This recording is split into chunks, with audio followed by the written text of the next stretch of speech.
Welcome to the Deep Dive. We're here to sift through a pile of information, find the key insights, and basically give you a shortcut to being really well-informed. That's the goal. And today, we are stepping into the world of serious luxury. We're talking craftsmanship, history, sparkle. Oh, the good stuff. We're doing an in-depth look at Cartier.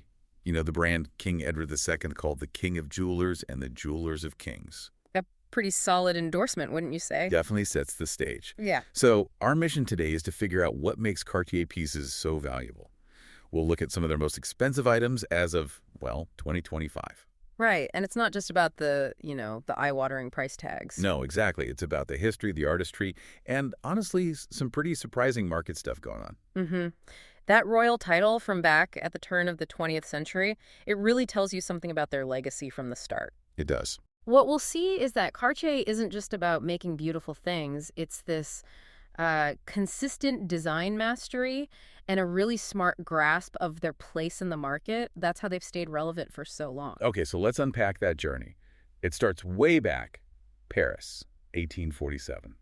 Louis-François Cartier founded the brand. Right, and it quickly got this reputation for, well, extravagance. But what was really going on there? Was it just about being flashy? Well, yes and no. Extravagance, sure, but it was built on quality and being, distinctive. Paris was a tough market. How bad? It was really his son, Alfred Cartier, who built on that foundation. He took over in 1874. And he pushed things forward, right? Especially with watches. He did. He was big on innovating in watchmaking, and he really helped popularize the wristwatch. Which seems obvious now, but was a big deal then. A huge deal. It wasn't just an invention, it was smart. It tapped into this growing need for portable timepieces. It showed Cartier could adapt, which is kind of a theme for them. And then Alfred's sons, Pierre, Louis, and Jacques, they took that adaptability global. They really did. Opening stores in St. Petersburg, New York, London.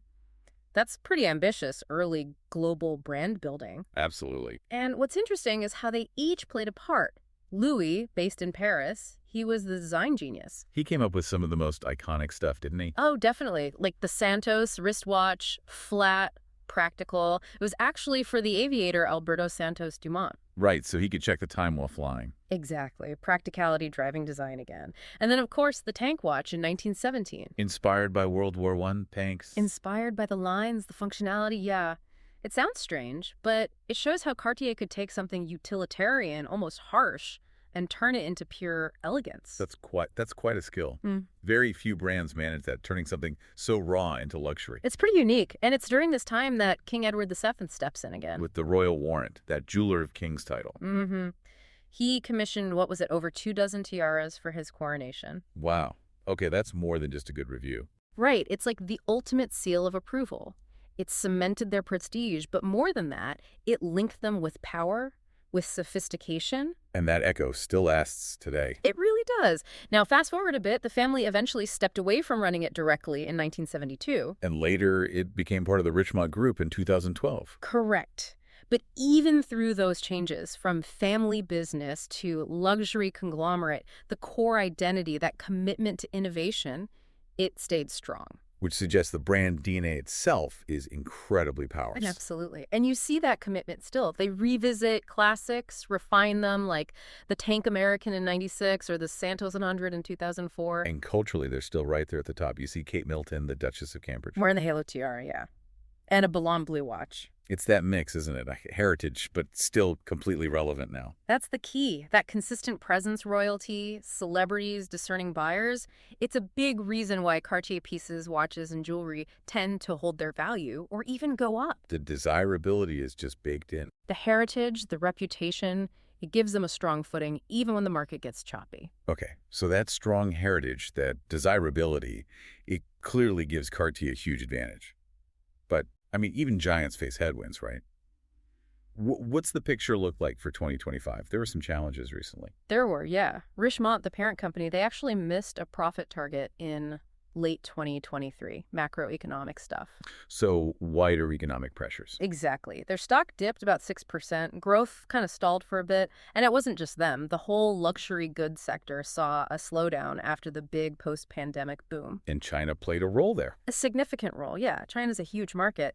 And when things get financially tight there, even for the wealthy, spending on high-end luxury can become less conspicuous, let's say. Right. People get a bit more cautious. Precisely. So that belt tightening, even at the high end, it hits the bottom line. But, okay, here's where it gets interesting. Despite those dips in retail sales, the secondary market, like auctions, Ah, yes. That's telling a different story. it's actually getting stronger for Cartier, isn't it? Especially for the really special pieces. That's right. It shows the resilience, you know? Yeah. The pieces that are beautiful, rare, have a story, they hold up. That's the power of a truly established brand. So what does that mean for investing or collecting in 2025? What are the key insights? Well, look at watches. Cartier watches saw a big spike in demand and price recently. Celebrity endorsements helped, limited production. And it seems like they might ride out the current dip better than others. Looks like it. Huh? The wider luxury watch market is predicted to fall maybe 30–40%, which is pretty steep. Wow. But models like the Belle Bleu, the Santos, and especially the Tank, the 1917 Tank, they're expected to resist that trend. The tank might even rise in price. That's the prediction. It just shows how truly iconic designs can almost create their own market. You know, they sort of transcend the general ups and downs. That makes sense. It's like they operate on a different level. What other trends are we seeing for 2025? Another interesting one is vintage, specifically jewelry from the 80s and 90s. Okay, why that era? Well, experts point to how things were made back then. Material costs were generally lower, meaning jewelers, Cartier included, could use, well, more platinum, higher quality gold, bigger stones, often unheated ones, which is a big deal for collectors. Ah, so you're getting incredible quality from an era that's now considered vintage. Makes them very desirable. Exactly. And one more thing, yellow gold. What about it? Experts think yellow gold is going to have a real moment in 2025, especially for engagement rings, but probably more broadly too. So that could boost prices for existing yellow gold Cartier pieces. Could definitely give them an uplift on the secondary market. Trends are cyclical, but for Cartier's classics, it's often good news. Okay, let's get to the main event, the absolute pinnacle, the most expensive Cartier pieces as of 2025. Where do we start? We start with the Hutton Abdamani jadeite necklace, sold for, wait for it, $27.4 million. $27.4 million. Okay. That's described as the most expensive Cartier item ever sold. Correct. And what's fascinating here is that it's the jadeite, the green beads, that are the main event, even more than the diamonds. Really? Yeah, it's 27 incredible green jadeite beads with this clasp made of diamond, ruby, gold, and platinum. But the value is massively boosted by its history. It is pretty scandalous, right? Right. Barbara Hutton, the Woolworth heiress. Owned it. And then Princess Nina Medavani. There's a story she hid it under her deathbed from creditors. Oh, wow. That adds a layer of intrigue. Definitely. And top quality jadeite itself is incredibly valuable, like $3 million a carat.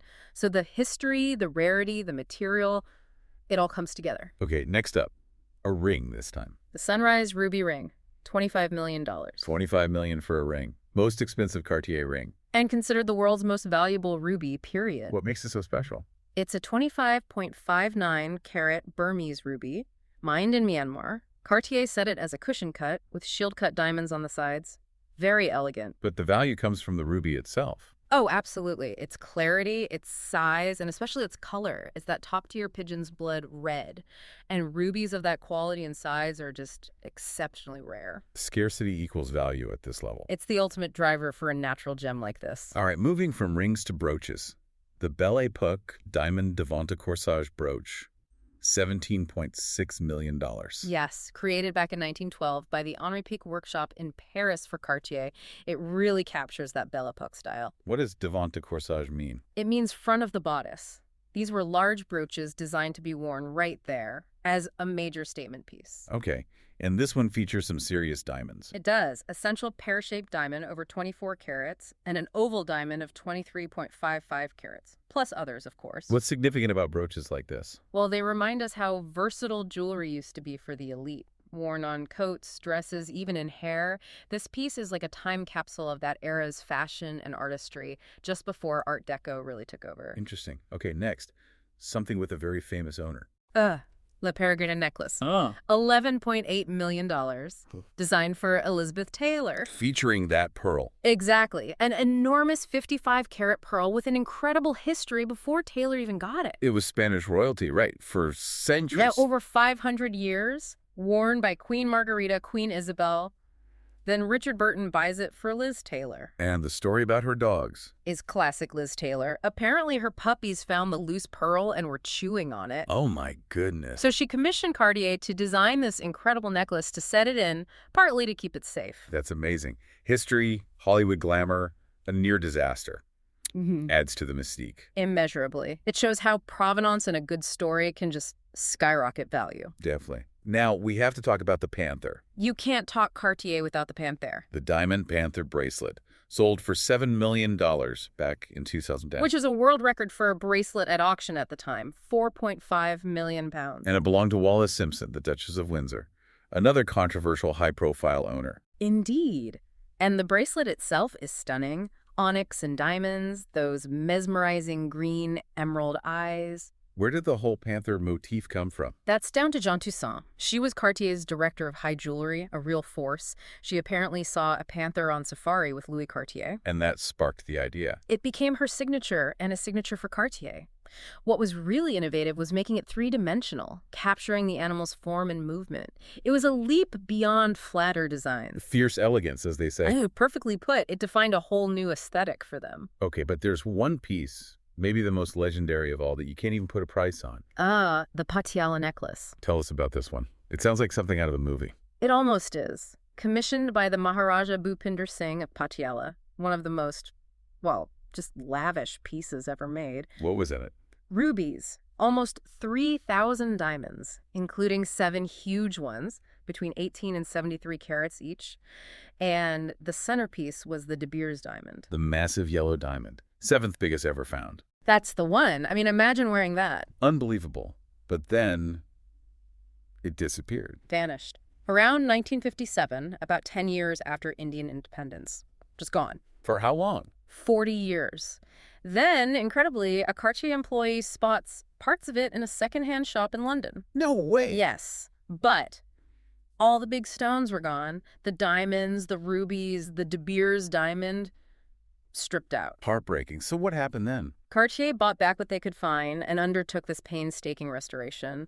They used cubic zirconias and synthetic rubies to recreate the original design based on photos and archives. So it's restored, but not with the original gems. Mostly not, no. The De Beers diamond had actually resurfaced earlier and was sold in the 80s for over $3 million. But the necklace itself, even restored with replicas, is considered priceless.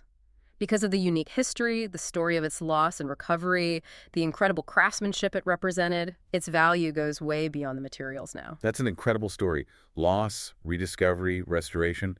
It says so much about value beyond just money. Absolutely. So, when you look back at everything, what's the common thread? It seems to be this mix, right? Groundbreaking design, amazing craftsmanship, obviously.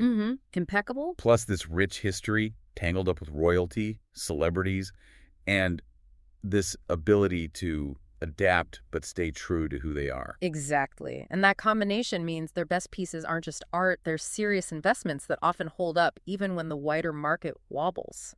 It's clear they're a powerhouse. Yeah. But, the real world does intrude.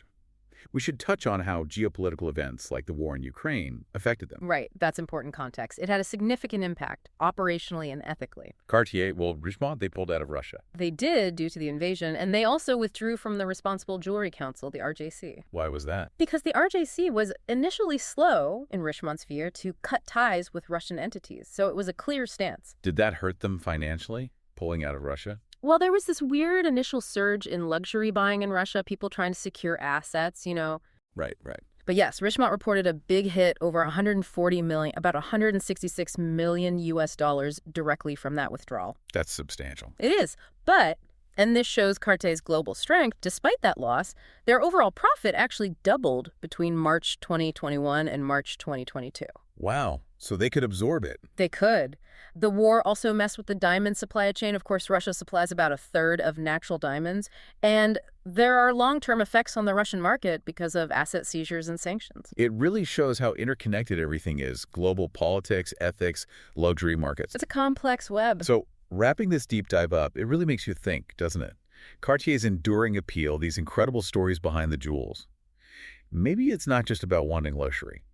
What do you think it is? Maybe it taps into something deeper. a sort of human desire for beauty, for history, for something tangible that lasts longer than trends, maybe even longer than empires or upheavals. That's a really powerful thought. And it leads to the question, what does a priceless piece like the Patiala necklace really tell us about value? Value beyond the bank account. Yeah. How does that idea resonate in our own lives? What are the priceless things we hold on to, the things whose value isn't set by the market? Yeah. Something to definitely reflect on.